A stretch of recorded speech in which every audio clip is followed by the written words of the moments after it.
السلام عليكم ورحمة الله وبركاته. الحمد لله والصلاة والسلام على رسول الله وعلى آله وأصحابه أجمعين ما بعد. اتقوا الله عباد الله.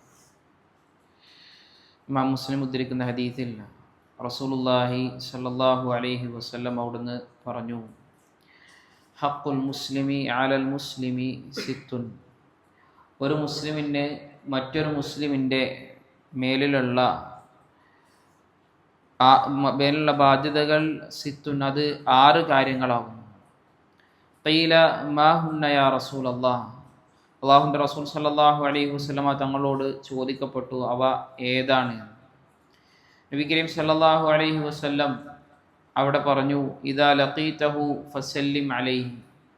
ഒന്നാമത്തെ ബാധ്യതയായി നബി സല്ലല്ലാഹു അലൈഹി വസല്ലം പറഞ്ഞത് കണ്ടുമുട്ടിയാൽ സലാം പറയണം എന്നുള്ളതാണ്.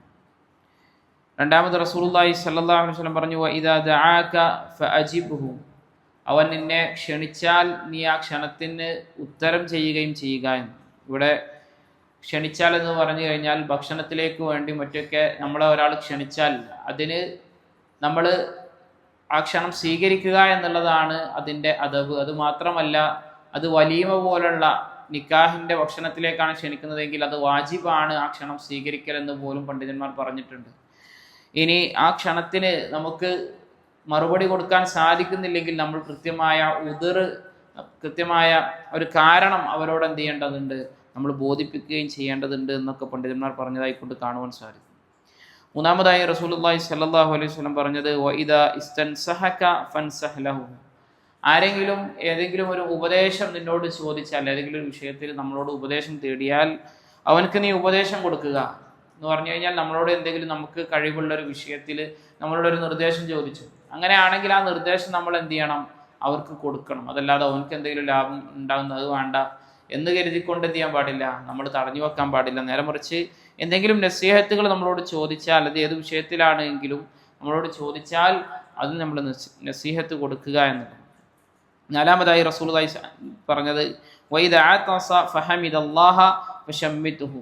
ഒരാൾ തുമ്മിയിട്ട് അയാൾ അൽഹംദുലില്ലാ എന്ന് പറഞ്ഞു കഴിഞ്ഞാൽ നമ്മൾ അയാൾക്ക് വേണ്ടി തശ്മീത്തിനെ ചോദിക്കണം. യർഹമുക്കല്ലാ എന്ന് നമ്മൾ എന്ത് ചെയ്യണം, അയാൾക്ക് വേണ്ടി പറയണമെന്നും നബി കരീം സല്ലല്ലാഹു അലൈഹി വസല്ലം പറയണം.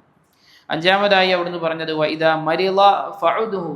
നീ അവനെങ്ങാനും രോഗിയായി കഴിഞ്ഞാൽ നീ അവനെ സന്ദർശിക്കുക. ഇവിടെ രോഗിയാവുക എന്ന് പറഞ്ഞു കഴിഞ്ഞാൽ നമ്മുടെ ഇടയിലേക്കൊക്കെ എപ്പോഴും ഇറങ്ങി വന്നിരുന്ന ആളാണ്, പക്ഷേ കുറേ ദിവസമായിട്ട് ഇറങ്ങി വരുന്നില്ല. അങ്ങനെയുള്ളൊരു സാഹചര്യമാണെങ്കിൽ, ഇങ്ങോട്ട് വന്ന് നമ്മളെ കാണാൻ പറ്റാത്ത ആ രൂപത്തിലുള്ള രോഗം ബാധിച്ചു കഴിഞ്ഞാൽ അവനെ നീ സന്ദർശിക്കുകയും ചെയ്യുക. വഇദാ മാത ഫത്തബിഉഹു. അവൻ മരണപ്പെട്ടു കഴിഞ്ഞാൽ നീ അവൻ്റെ ജനാസയെ നീ അനുഗമിക്കുകയും ചെയ്യുക എന്നുള്ള 6 നിർദ്ദേശങ്ങളാണ് റസൂലുള്ളാഹി സ്വല്ലല്ലാഹു അലൈഹി വസല്ലം ഒരു ഹദീസിലൂടെ ഒരു മുസ്ലിമിന് മറ്റൊരു മുസ്ലിമിൻ്റെ പേരുള്ള ബാധ്യതയായിക്കൊണ്ട് നബി കരീം സല്ലല്ലാഹു അലൈഹി വസല്ലം നമുക്ക് പഠിപ്പിച്ചിരുന്നു. അല്ലാഹു സുബ്ഹാനഹു വ തആല കാര്യങ്ങൾ കൃത്യമായി മനസ്സിലാക്കാനും അതനുസരിച്ച് ജീവിതത്തിൽ പ്രാവർത്തികമാക്കാനും എല്ലാമുള്ള തൗഫീഖ് നമുക്ക് അവർക്കും നൽകി അനുഗ്രഹിക്കുമാറാകട്ടെ. സുബ്ഹാനകല്ലാഹു വബിഹംദിക അശ്ഹദു അൻ ലാ ഇലാഹ ഇല്ലാ അൻത അസ്തഗ്ഫിറുക വഅതൂബു ഇലൈക്. അസ്സലാമു അലൈക്കും വറഹ്മത്തുള്ളാഹി വബറകാതുഹു.